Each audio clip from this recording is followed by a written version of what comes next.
Sri Krishnaya Namaha. Now we are going to continue with the Bhagavad Gita 1008 questions. Now, why did the Lord chose Arjuna for the message? Now we all know that there was an Upadesha from Lord Krishna to Arjuna. So it was a dialogue.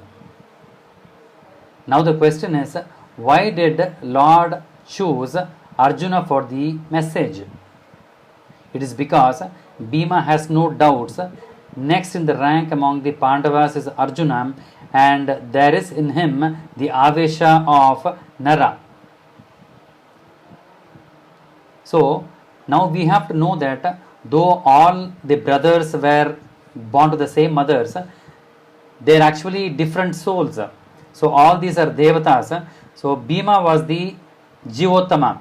See, the Hari is a Sarvottama and Bhima is a Jivottama, and Jiva, the Jivottama, that is the Bhima, does not get any doubts in any form at any point of time. So next was the eligible soul. The next eligible soul was the Arjuna. So the Lord selected Arjuna for the Upadesha. What is its special significance? The message is given with the view to give clear direction on the principles working in the cosmos. So the Bhagavad Gita is about the Dharma. So we have to know what is Dharma, what is Adharma.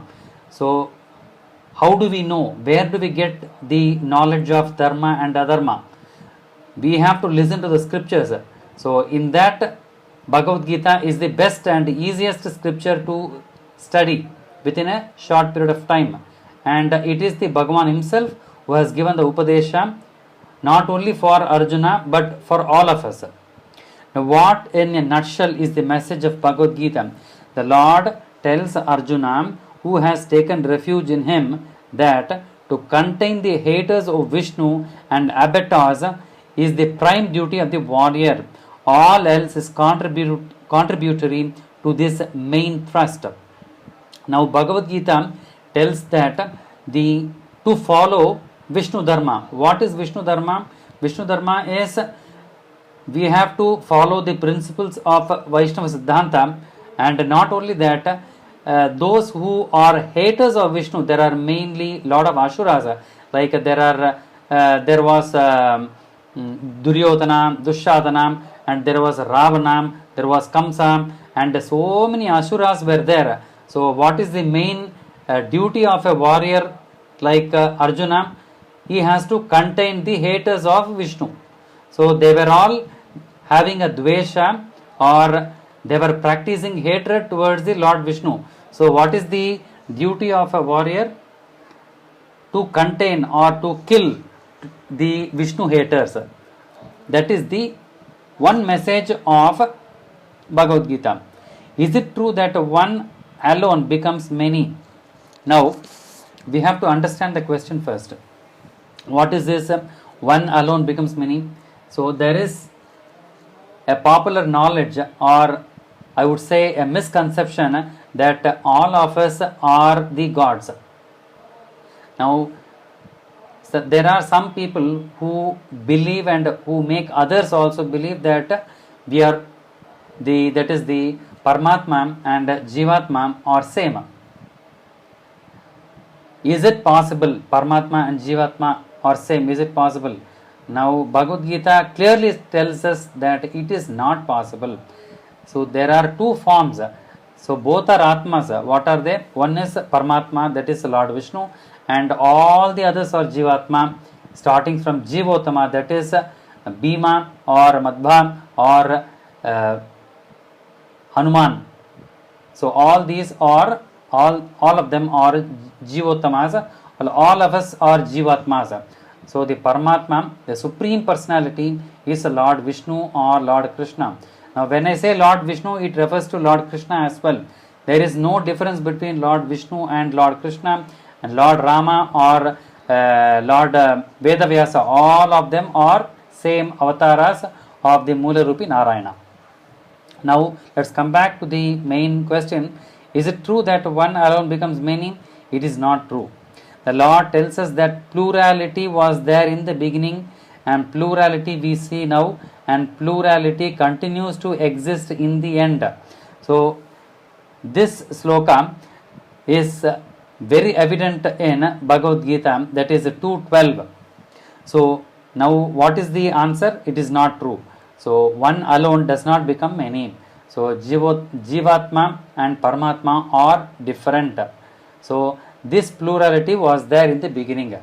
In the beginning, in the sense, what I come to say is, some people say that now we are the Jivatmas, we are the man, or we are the living beings who are dependent on Lord Vishnu, and after moksha they become one, or the Ananda which the Jivatma suffers, or the Ananda which the Jivatma experiences is the same with the Ananda of Lord Vishnu. It is not so. The plurality remains even in the later form. So we have to understand from this question that the Paramatma and the Jivatma are different. Paramatma is omniscient, he is omnipresent, he is omnipotent. Jivatmas are not so. Now I am sitting in this room. Now I do not know what is happening in the other room. The same applies to all of us.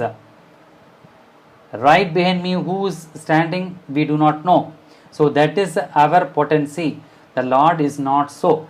He knows what is happening in the whole cosmos at any given point of time, and he remembers that as well. So we should know that. And we are always dependent. The Lord is always independent, and there is no doubt about it. We are dependent always. Now I am dependent on this these electronic gadget which I am using right in front of you. If it does not work, I cannot record this program. If I have this electronic gadget in front of me, and if I do not have the power, I cannot see. I need light. So I am dependent on the power or the electricity. So this is very, very evident, and there cannot be any doubt in any form. Did Arjuna raise doubts as a wise man would? This is the stand taken by the two great philosophers, Shankara and Ramanuja. But Madhva says that the stand of Arjuna as one opposed to the stand of wise man. Now, we should know that if Arjuna was a wise man, why would he have a doubt in his mind? A wise man will not have any doubt at any point of time. So now we come to realize that Arjuna was not wise. So was Arjuna ignorant? No, he was not. He was a Uttama Adhikari. There are three types of Adhikari: Uttama, Madhyama Adhikari, and Adhama Adhikari. So there are three types of people: the highest cadre, the middle people, or the persons who are in the central zone, or the persons who are in the lowest form. So Arjuna was a Uttama Adhikari, there is no doubt about it. But what happened was, Arjuna just forgot what he knew already.